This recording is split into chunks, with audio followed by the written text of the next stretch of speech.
Hello and welcome to the Attendees Lab. This is dedicated to giving you the knowledge, skills, and encouragement that you need to become energy independent and energy resilient. Today we're here at the RE Plus show, which is the Solar Power International and the the Energy Storage International shows combined.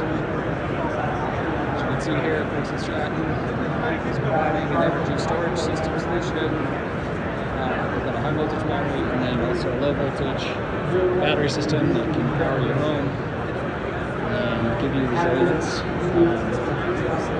And moving on, we'll just walk through and see what the different options are. Energy storage systems, there's Victron. Victron's used in a lot of RV applications for higher power and kind of control systems to get your energy in and out of the system, covering all your loads in your RV or marine. It's also very good for off-grid. Not really used for energy independence in on-grid applications because they usually just transfer, so they're not grid interactive to export power to save you money, but they will get you off-grid, make you resilient when the power goes out. A large wire group here to show. There's some mounting brackets for solar. Going through the offerings. There's a solar carport, 2-car garage for $3,000. Has all the solar and everything built in. Residential. Lots of EV chargers, breaker manufacturers, or solar. Inverter manufacturer does a lot of off-grid solutions. AP1, which is a huge group that has DC optimizers and rapid shutdown options for different systems. They've come out with their own energy storage system in addition.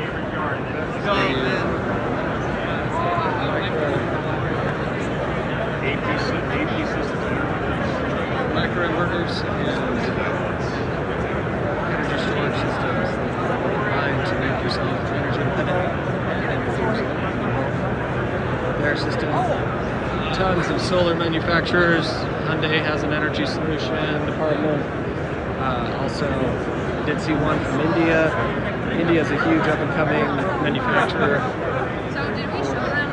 for solar panels and anything that needs labor. It's excellent.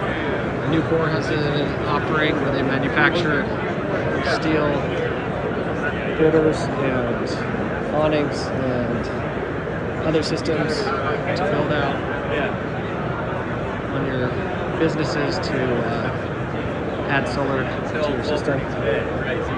Here's a little co-op of companies that came together to make this system off-grid ready.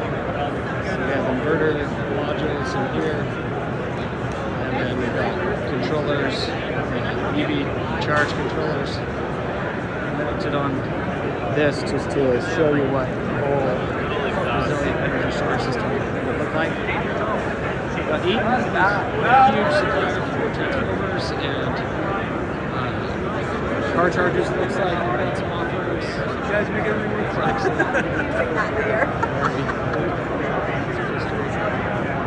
Cinexcel, a Chinese inverter brand with level 3 chargers for EVs as well as container and cabinet solutions.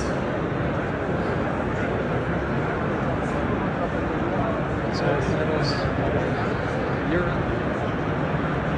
Maddox is another transformer company that competes with Eaton and other large transformer companies. A few German companies and essentially companies from all over the world that offer solar. The United States is a huge hotbed for resiliency. Energy storage. Emerson has energy management systems for energy storage as well as mounting. Looks like that's lever. That's the mounting brackets.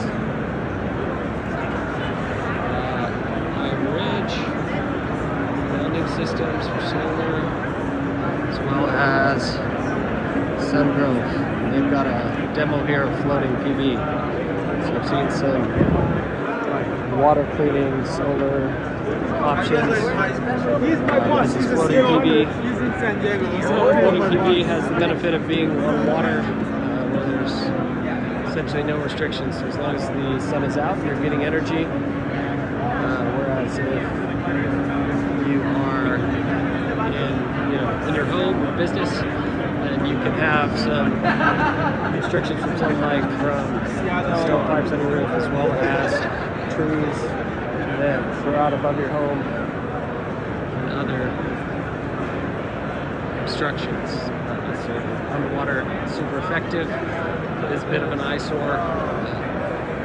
That is an option to get large amounts of energy that is unobstructed. Less land work to do to get solar panels deployed.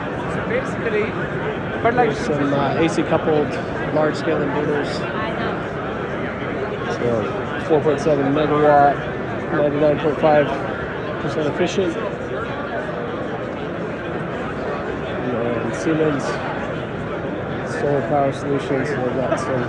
You're fully aware. Stable is not a saxophone; it's a bass. What they do for AC coupled.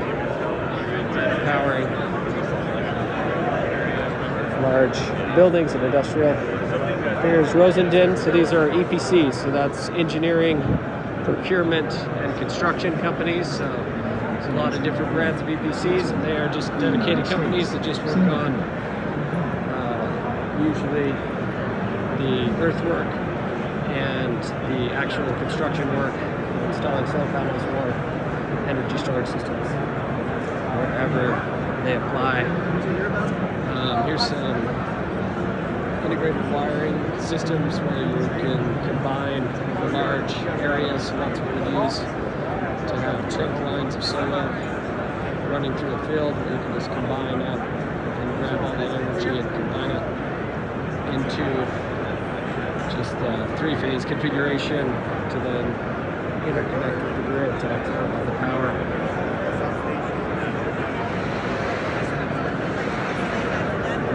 Solar companies here, Japanese editions, made all over the world now. China did have a lot of presence in the solar, but with their anti-dumping tariffs, it limited a lot of what they could do. So now that's broken out and all across the earth. Thailand has a big offering, they're getting bigger and bigger. Vietnam has been in for a long time. A lot of the companies from China moved to Vietnam, and they set up shop there so they could do their products without hindrance with the tariffs. There's some solar charging systems that just connect with the just get in line with the sun. You can see here these are bifacial solar panels. So the back of the solar panel looks the same as the front, and they make it transparent so the light can be received on both sides of the solar cell. So that's one of the interesting irritations with solar panels is that usually when they assemble them, they'll cover up the back. But the back is just as effective as the front at accepting solar, so you can get double or significantly more energy out of it if you were to get the sun to come on both sides. So the bifacial allows you to get reflected light from snow in the winter, and then the normal light from the sun in the summer on the top side.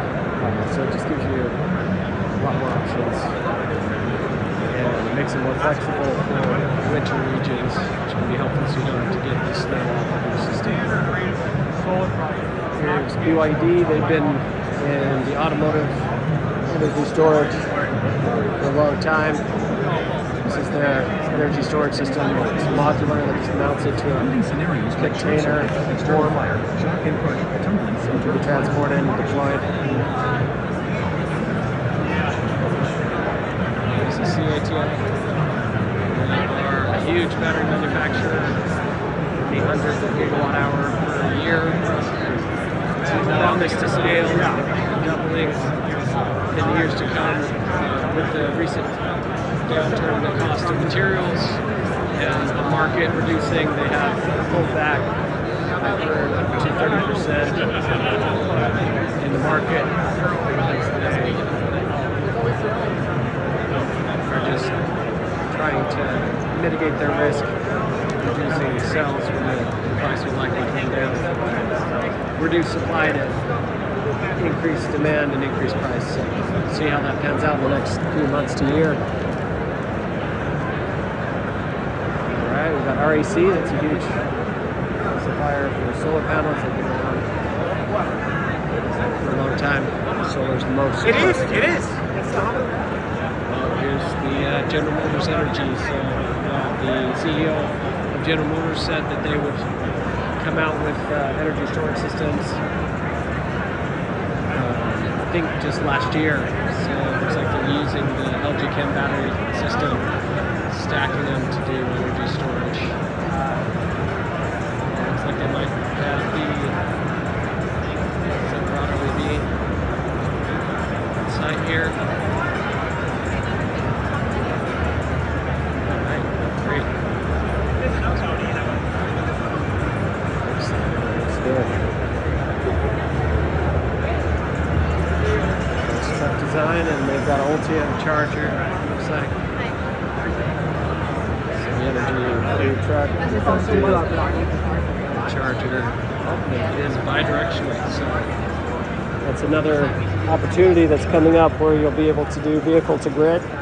So when you plug your truck into your home, you'll be able to export the power from your truck to the grid to cover your loads or to get some credits from your utility, and it looks like they'll be compatible from the start. I think the only other offering that has that, Tesla has it, but they have locked it out. Leaf, I believe, Nissan came out with an option where you could go bi-directional and have a huge battery in their car. That's up and coming, so we'll see what that does. That will likely reduce a lot of the concerns with the utility having enough energy for EVs, because they'll be able to exchange the energy between the vehicles and the grid at just different moments where people are parked. So that will change the whole dynamic. Here's Gaye, Chinese brand that's coming out with looks like a high voltage rack, battery systems. We can put together for commercial industrial applications, and some containers. So, excellent. Here's Core Power. They're doing a battery factory, I believe, in Tucson. So it'll be interesting how that pans out in the next year or so. All right, guys. Well, thank you for tuning in. You guys are great.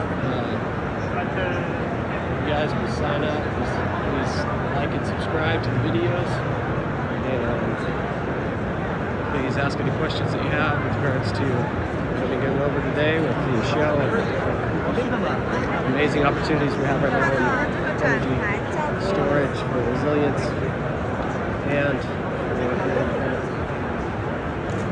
all right, guys, your team.